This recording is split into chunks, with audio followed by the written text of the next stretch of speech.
Jake Morrison wiped the grease from his hands and looked at the engine one more time. The old cargo ship was not pretty, but it ran well enough. I'd been working on ships like this for 10 years now. The Starlight Runner was his home, and he knew every bolt and wire in her engine room. The ship carried simple cargo between the outer colonies. Nothing fancy, nothing dangerous. Jake liked it that way. He was a simple man who fixed simple problems. When something broke, he made it work again. That was his job, and he was good at it. The engine hummed quietly around him. Jake smiled. After 3 days of work, the old girl was running better than she had in months. Captain Rodriguez would be happy. The crew would be happy. They could make their delivery on time and earn their pay. Jake was putting his tools away when the ship shook hard. The lights went out for a second, then came back on red. The emergency alarm started screaming. All hands to battle stations, came the captain's voice over the ship's speakers. We are under attack. This is not a drill. Jake's blood went cold. Pirates were common out here, but the Starlight Runner had no weapons. They were just a cargo ship. They had nothing worth stealing except the food supplies they were carrying to the mining colony on Kepler 7. The ship shook again. Harder. This time, Jake heard metal tearing somewhere above him. He ran to the engine controls and started the emergency power sequence. If they were going to run, they would need every bit of speed he could give them. Through the small window in the engine room, Jake saw something that made his heart stop. A massive black ship hung in space next to them. It was 3 times the size of the Starlight Runner and covered in strange symbols that glowed purple in the darkness. This was not a human ship. Aliens. Real aliens. Jake had heard stories about first contact with alien races, but those meetings happened far away, with trained diplomats and military ships. Not out here. Not with a simple cargo vessel and a mechanic who just wanted to do his job. The black ship fired again. This time Jake felt the whole Starlight Runner shake like a dog shaking a toy. Something exploded near the front of the ship. The engine room lights flickered and went dim. Jake tried to call the bridge on his communicator. Nothing. The ship's communication system was dead. He was alone down here, and he had no idea what was happening to his crewmates. The engine started, making a bad sound. Jake checked the readings and saw that they were losing power fast. Whatever hit them had damaged the main power lines. He could fix it, but he needed time. Time they probably did not have. Jake worked as fast as he could. His hands moved without thinking, following paths through the ship's systems that he knew. By heart, reroute power here, bypass the damaged section there. Keep the life support running no matter what. The ship stopped shaking. That could be good or bad. Either they had escaped, or the attack was over. Jake hoped they had escaped. A new sound filled the engine room, a deep humming that seemed to come through the walls themselves. Jake had never heard anything like it.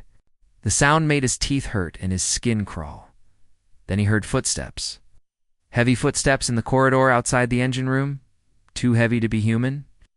Jake looked around for a weapon, but he only had his tools. A wrench was not going to help him fight aliens.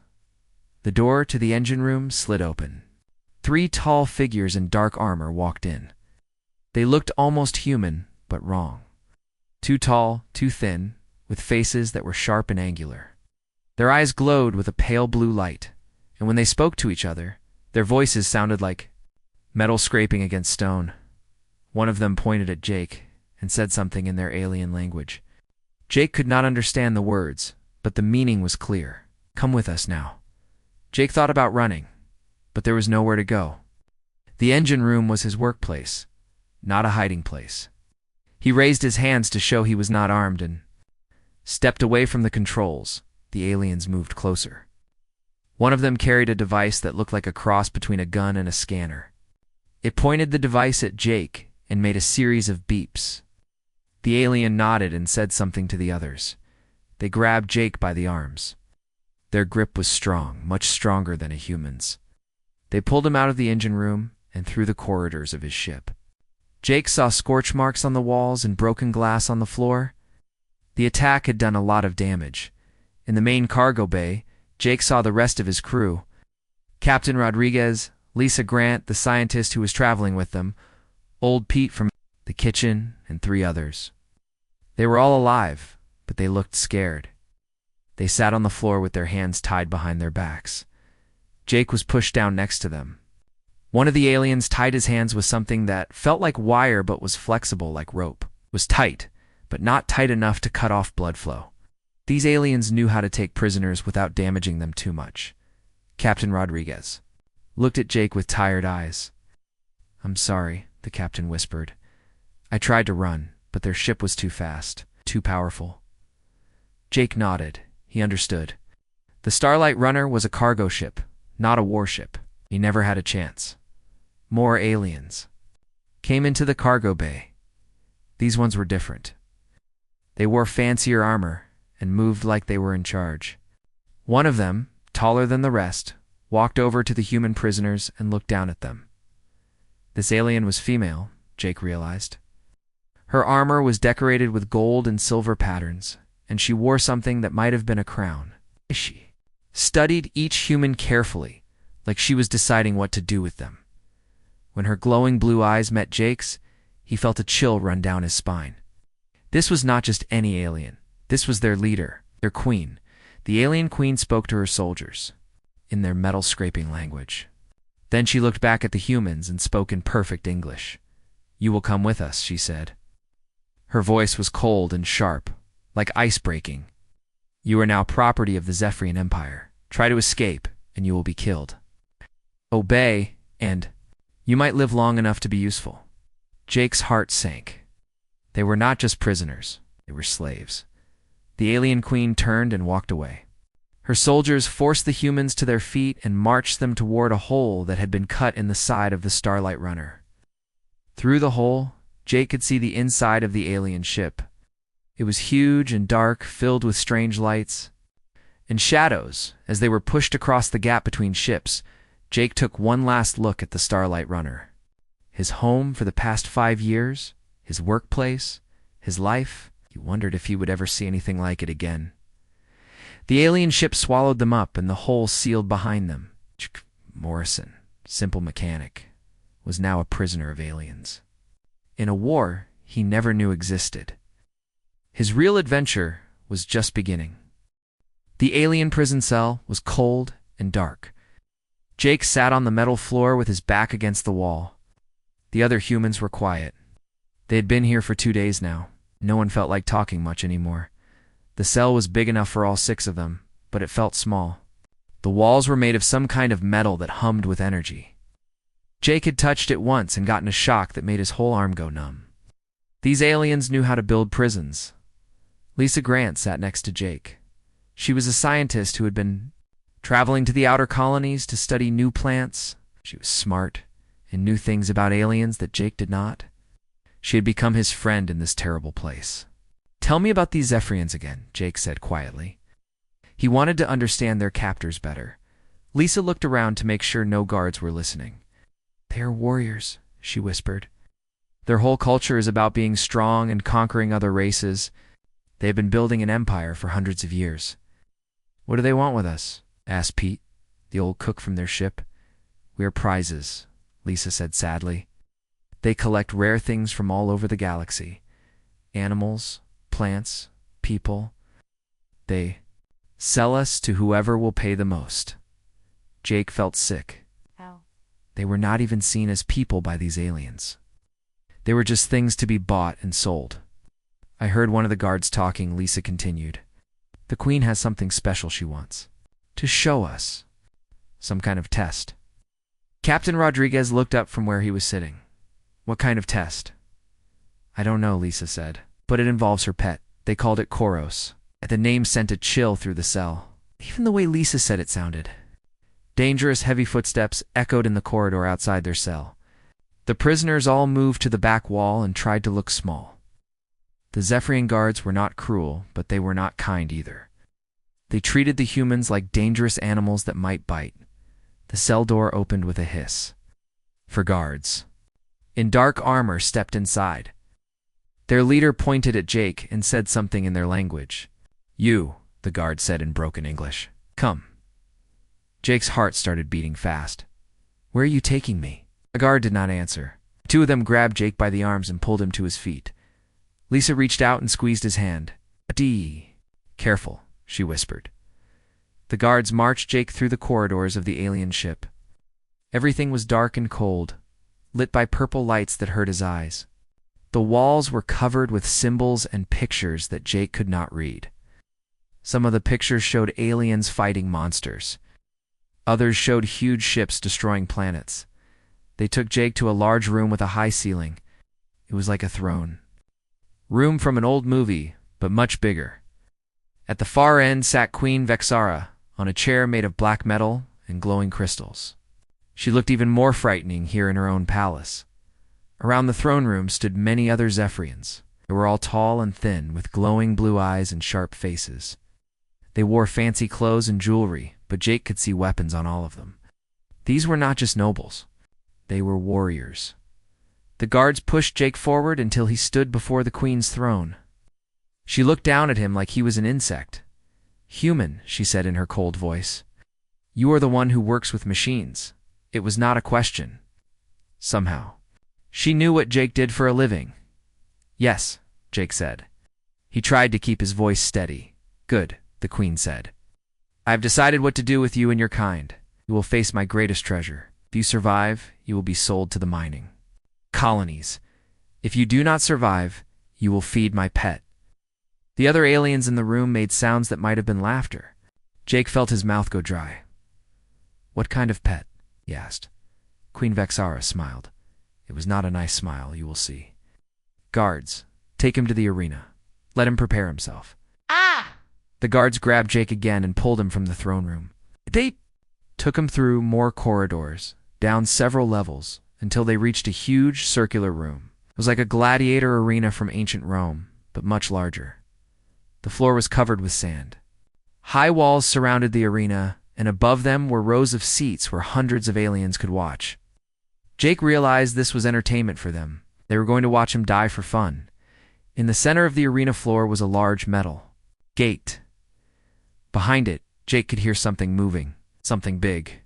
The sound it made was like a cross between a roar and a growl, but much deeper. It made the whole arena shake. "Your friends will watch," one of the guards told Jake. "The queen wants them to see what happens to humans who think they are clever." Jake looked up at the viewing area. His crewmates were there, surrounded by guards. Lisa was pressed against the rail, trying to see him. Even from this distance, Jake could see the fear in her eyes. More aliens began filling the seats. They talked excitedly among themselves, pointing at Jake and making betting gestures. This was a show for them, human fighting their queen's monster. Queen Vexara appeared in a special box high above the arena. She raised her hand, and the crowd went quiet. "Humans," she called out, her voice echoing through the arena. "Us. You think you are clever? You think your machines make you strong? Today you will learn that you are nothing before the power of the Zephyrian Empire." She pressed something on the arm of her chair. The metal gate in the arena began to rise slowly. Jake backed away from the gate, his heart pounding, whatever it was. Behind there was huge. He could feel the ground shake with each of its footsteps. The gate rose higher. Jake saw claws the size of swords scraping against the metal floor. Then legs as thick as tree trunks. Then a body covered in scales that looked like they were made of metal. The creature that stepped into the arena was like a dragon from a fairy tale, but real and terrifying. It was as big as a house, with wings that could cover half the arena floor. Its eyes glowed like burning coals, and when it opened its mouth, Jake could see teeth like daggers. This was Koros, the queen's pet, the thing that was going to kill him. The dragon looked around the arena, then fixed its burning eyes on Jake. It opened its mouth and roared. The sound was so loud that Jake fell to his knees, his hands over his ears. The crowd cheered. They loved this. They loved watching their monster prepare to kill a helpless human. But as Jake looked up at the dragon, he noticed something the aliens had not seen. The way it held its left wing, the way it favored its right side when it walked, the small scars on its scales where metal had been attached. This was not just a monster. This was a living creature that had been changed by machines. And if Jake was right, Those machines were not working properly. The dragon stepped closer, its eyes locked on Jake, but instead of attacking, it seemed to be studying him. Like it was curious about this small human who was not running away in terror. Jake stood up slowly, his mind racing. He was a mechanic. He fixed things that were broken. And looking at this dragon, he was starting to think that maybe, just maybe, there was something here that needed to be fixed. The crowd was getting restless. They wanted to see blood. Queen Vexara leaned forward in her box, wondering why her pet was not attacking. Jake took a deep breath and did something that surprised everyone in the arena, including himself. He started walking toward the dragon. Jake walked slowly toward the dragon. Each step felt like it took forever. His legs wanted to run away, but his mind told him to keep moving forward. The dragon watched him with those burning eyes, but it did not attack. The crowd in the arena went silent. This was not what they expected to see. Humans were supposed to run and scream. They were supposed to be afraid. Jake was afraid. He was more scared than he had ever been in his life, but he was also curious. The dragon was not acting like a mindless monster. It was acting like something that was in pain. As Jake got closer, he could see more details. The dragon's scales were not natural. They had been replaced with metal plates that gleamed in the arena lights. Wires ran under the plates, connecting to devices that hummed with power. This creature had been turned into a living machine, but the machine was not working right. Jake could see it in the way the dragon moved. One of the metal plates on its shoulder was loose. Sparks came from a wire connection on its neck. The left wing had a joint that was grinding when it moved. "Easy, boy," Jake said softly. He used the same voice he used when he worked on Scared. "Animals back on Earth, I'm not going to hurt you." The dragon tilted its massive head. It seemed surprised to hear a gentle voice instead of screams of terror. Queen Vexara stood up in her viewing box. She could not understand what was happening. Her most dangerous weapon was supposed to be killing this human, not listening to him talk. "Attack," she commanded, pressing buttons on her control device. "Kill the human." Jake saw the dragon's eyes flash with pain. Some kind of signal was being sent to it through the machines in its body. The dragon roared and stepped back, shaking its head like it was trying to get rid of something. "It hurts, doesn't it?" Jake said, still moving closer. "Those machines are hurting you." The dragon looked at him again. This time, Jake saw something in those burning eyes that made his heart ache. It was not anger or hunger, it was sadness. Jake was now close enough to touch the dragon. The crowd was holding its breath. Even the guards had stopped moving. Everyone was watching this impossible scene. Jake reached out his hand slowly. "Let me help you," he said. The dragon lowered its head until it was level with Jake's. Up close, Jake could see that the creature's natural scales were beautiful colors, green and gold and blue. But they were covered with ugly metal plates that had been bolted into its skin. Jake touched the dragon's snout gently. The skin was warm and soft, not cold like the metal. The dragon made a low sound, almost like a purr. "What have they done to you?" Jake whispered. He walked around the dragon's head, looking at the mechanical parts. His trained eye saw the problems immediately. The metal plates were too heavy for the dragon's natural frame. The wires were pulling too tight and cutting in two. The skin, the power sources were overloading the creature's nervous system. "This is all wrong," Jake said, more to himself than to the dragon. "They don't understand how to integrate biological and mechanical systems. They just force the parts together." The dragon followed Jake with its eyes as he examined the mechanical attachments. It seemed to understand that this human was trying to help, not hurt. Jake found the worst problem near the base of the dragon's neck. A thick cable was attached to the spine, but it was too tight. It was pinching nerves and causing constant pain. No wonder the dragon was angry all the time. "Hold still," Jake said. He reached into his pocket and pulled out a small tool that the guards had missed when they searched him. It was just a screwdriver, but it might be enough. The dragon held perfectly still while Jake worked on the cable connection. With careful movements, Jake loosened the clamp that was pinching the nerves. The dragon's whole body relaxed as the pressure was released. "Better?" Jake asked. The dragon made a sound that was almost like a sigh of relief. Then it did something that shocked everyone in the arena, lay down on the sand and put its head near Jake's feet. Queen Vexara was furious. She pressed more buttons on her control device, sending pain signals to the dragon. But the dragon did not respond. Just stayed lying down, looking at Jake with grateful eyes. "Get up!" the queen commanded from her viewing box. "Kill him now!" Jake looked up at the queen. "It's not going to kill me," he said loudly enough for everyone to hear. It doesn't want to kill anyone. It just wants the pain to stop. The queen's face was red with anger. Impossible. Koros is a weapon. It was created to kill. Koros is a living being, Jake said, and you've been torturing it. Jake turned back to the dragon. "Stay," he said in a firm but gentle voice.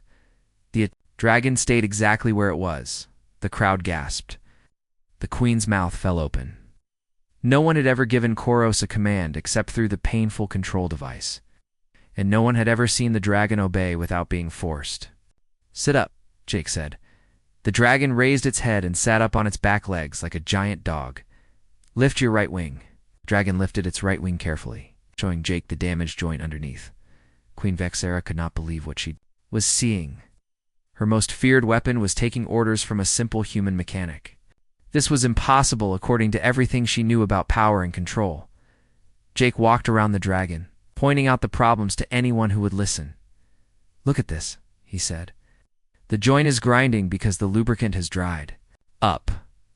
This wire is cutting into the skin because it's too tight. This power coupling is overloading because it's the wrong size." The dragon turned its head to follow Jake's voice. When Jake stopped talking, the dragon made a questioning sound. "You want me to fix it all, don't you?" Jake said. The dragon nodded. Act like it understood every word. Lisa Grant was watching from the viewing area with tears in her eyes. She had never seen anything like this. A human and an alien creature, two different species. Understanding each other perfectly, Queen Vexara finally found her voice. "How?" she demanded. "How are you controlling my dragon?" Jake looked up at her. "I'm not controlling it," he said. "I'm listening to it. There's a difference." The queen climbed down from her viewing box and walked onto the arena floor. Her guards tried to follow, but she waved them back. She wanted to see this for herself. She walked up to Jake and the dragon. Koros watched her carefully but did not move away from Jake.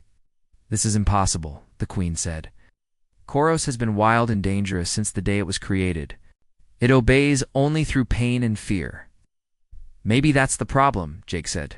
"You've been trying to control it instead of working with it." Jake put his hand on the dragon's neck.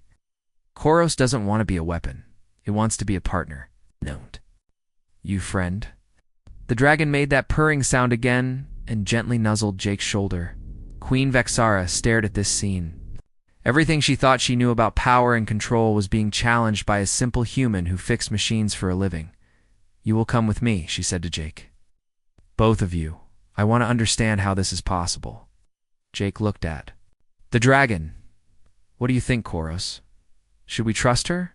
The dragon looked at the queen for a long moment, then back at Jake. It made a sound that might have been agreement. "'Kay," Jake said, "but no more pain. No more control devices. You want our help? You treat Koros like a friend, not a weapon." Queen Vexara was quiet for a long time. Then she nodded slowly. "Agreed," she said. "For now." As they walked out of the arena together, Jake kept one hand on the dragon's neck. He could feel the trust growing between them. This was just the beginning of something bigger than either of them could imagine. The crowd watched in stunned silence as a human. An alien queen and a dragon left the arena together. No one had ever seen anything like it. Queen Vexara led Jake and Koros through the corridors of her ship. The dragon had to walk carefully because the hallways were not built for something so large. But Koros moved quietly, trying not to damage anything. Jake noticed this and smiled. The dragon was being polite. Other Zephorians they passed stared in shock. They had never seen their queen walking next to her most dangerous weapon without using the control device. They had never seen Koros acting calm and gentle. Some of them looked scared. "Where are we going?" Jake asked. "To my workshop," the queen replied, "If you are going to fix Koros, you will need proper tools." They entered a huge room filled with strange machines and equipment. It looked like a cross between a laboratory and a factory. Work tables covered with alien tools lined the walls. In the center of the room was a platform big enough for Koros to lie on. "This is where Koros was created," Queen Vexara said, "and where it has been, maintained." Jake looked around the workshop. Everything was designed for power and control. The tools were made to force parts together, not to work gently. The machines were built to override biological systems, not to work with them. "Lisa," the queen called to her guards. "Bring the other human, the one who knows about biology." A few minutes later, Lisa Grant was brought into the workshop. Looked nervous but excited. As a scientist, she had never seen alien technology like this. "Help him," the queen ordered Lisa.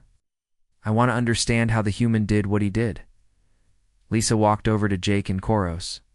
The dragon watched her carefully but did not seem afraid. Jake had his hand on the dragon's neck, and that seemed to calm the creature. "It's beautiful," Lisa whispered, looking at Koros up close. "Under all that metal, it's really beautiful." "Help me look at these implants," Jake said. "I think I understand the problem, but I need to be sure." Lisa and Jake began examining the mechanical parts attached to Koros.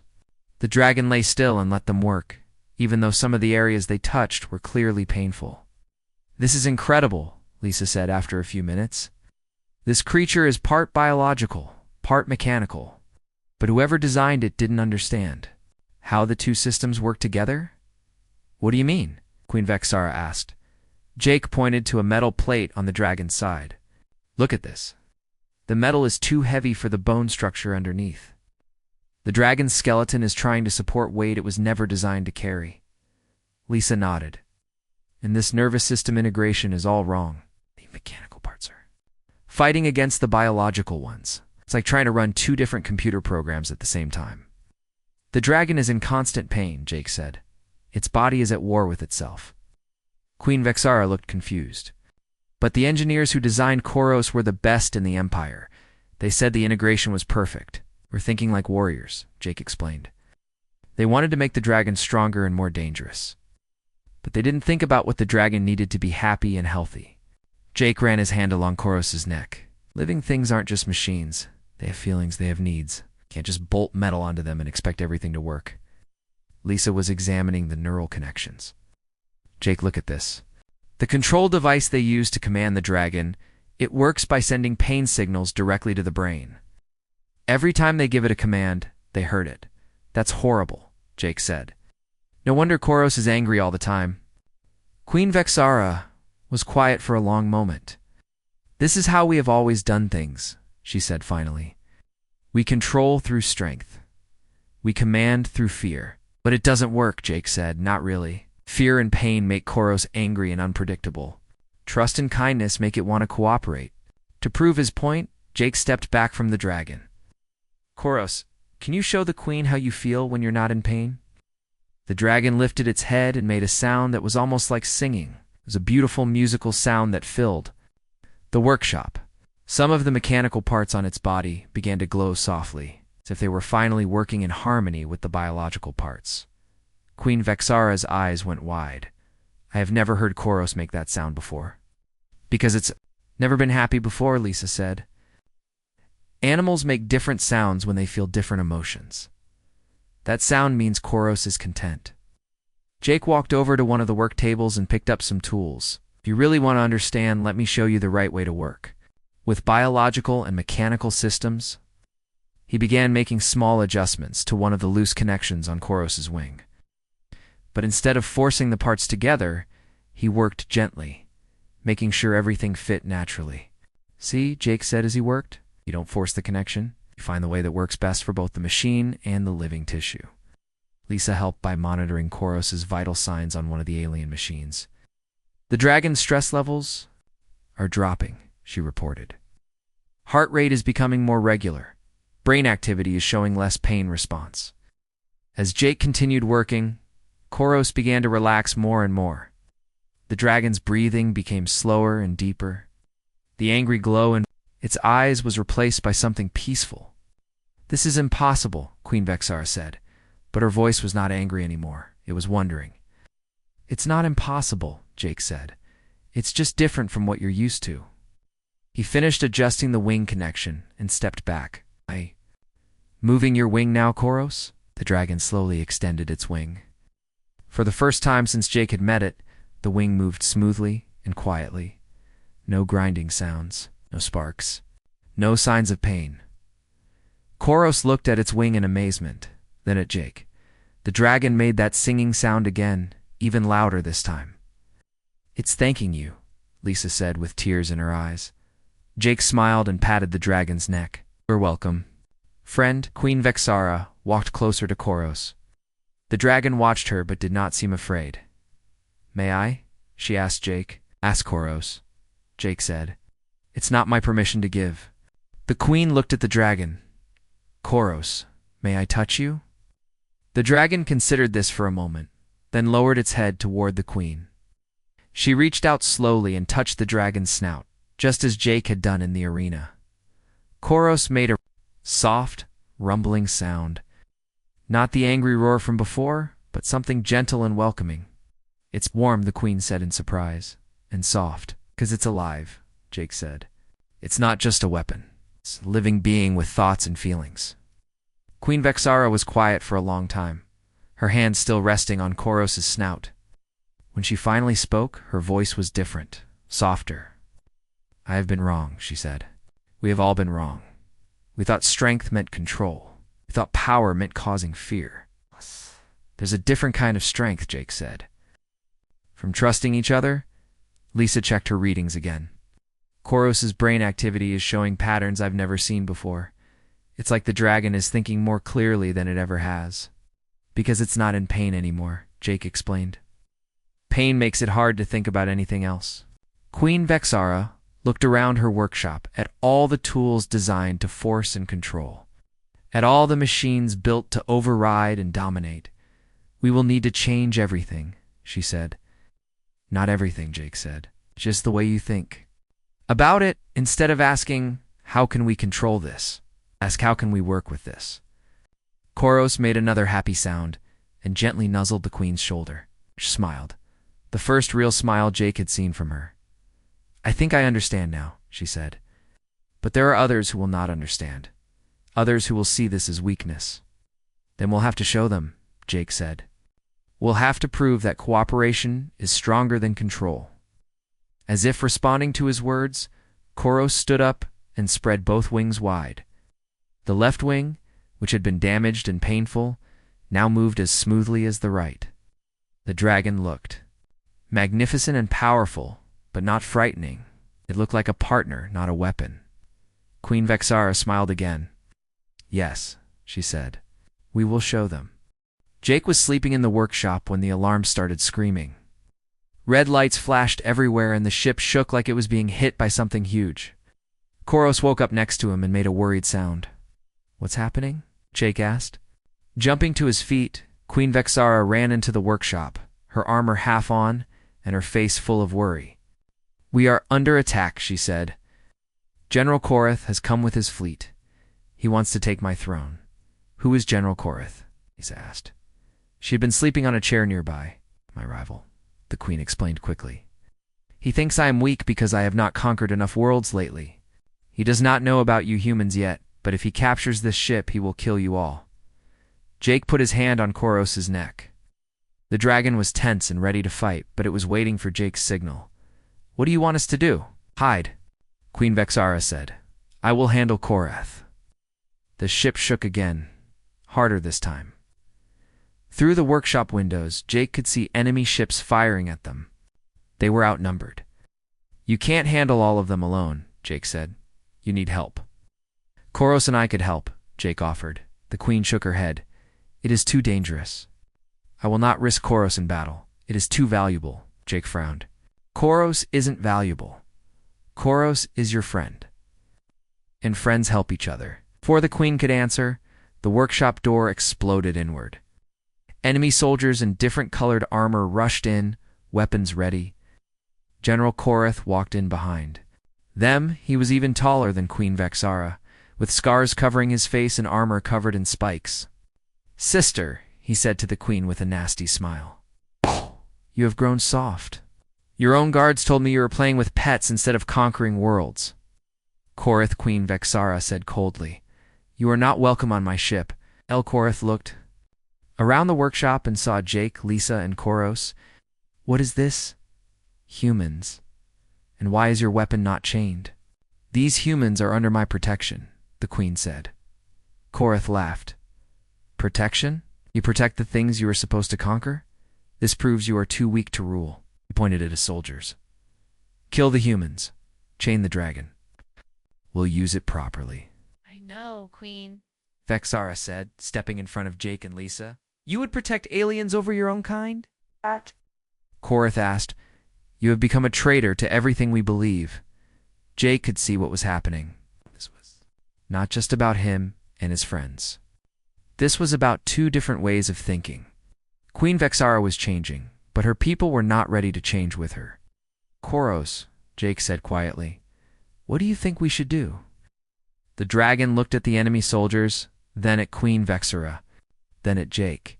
It made a low, growling sound that was not angry, but determined. "I know," Jake said. "But we do this together, okay? No one gets hurt unless they try to hurt our friends first." Korath heard Jake talking to the dragon and laughed again. "Look at this. The human thinks he can command our greatest weapon. Show him how wrong he is." Korath pulled out a control device like the one Queen Vexara used to have. But when he pressed the buttons, nothing happened. Jake had disconnected all the pain circuits when he fixed Koros. "What?" Korath pressed the buttons harder.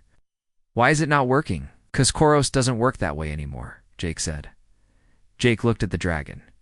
"Koros, these soldiers want to hurt Queen Vexara and our friends. Can you help us protect them without seriously hurting anyone?" Koros nodded and stood up to its full height. The enemy soldiers stepped back in fear. They had heard stories about this dragon, but they had never seen it this close. Instead of breathing fire or attacking with its claws, Koros did something unexpected. It spread its wings wide and used them like shields, protecting Jake, Lisa, and Queen Vexara from the soldiers' weapons. "Shoot it," Korath ordered. The soldiers fired their energy weapons, but the blasts bounced off Koros's metal-reinforced wings. The dragon was protecting its friends, just like Jake had asked. "Now what?" Lisa whispered from behind the dragon's wing. Jake thought quickly. He was a mechanic, not a warrior. But he understood systems and how they worked together. "Koros, can you disable their weapons without hurting them?" The dragon moved faster than Jake thought possible. Its tail swept across the room, knocking the weapons out of the soldiers' hands. Its claws pinned the soldiers to the wall, holding them, but not cutting them. Its head moved close to another soldier, who fainted from fear. In seconds, all of Korath's soldiers were disarmed and helpless. But none of them were seriously hurt. "Impossible," Korath said. "How did you train it to be so precise?" "I didn't train it," Jake said.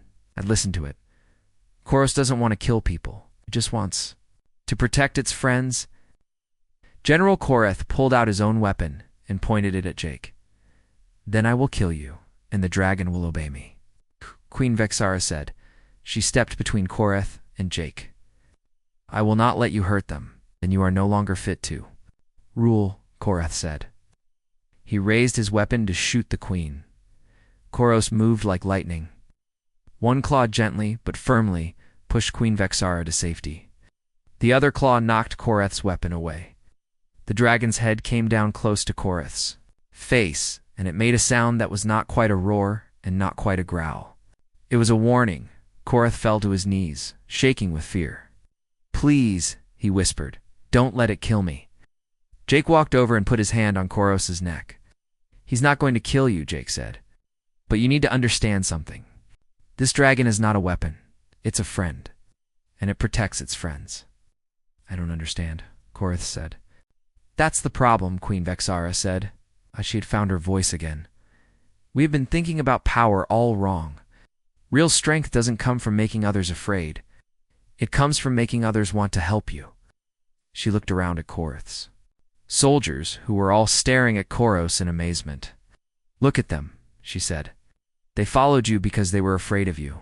They would follow me because they believe in what I'm trying to build. Jake smiled. Show them, Koros. The dragon stepped back and made that beautiful singing sound it had made in the workshop. The sound filled the room with something that felt like hope. One of Korath's soldiers slowly stood up.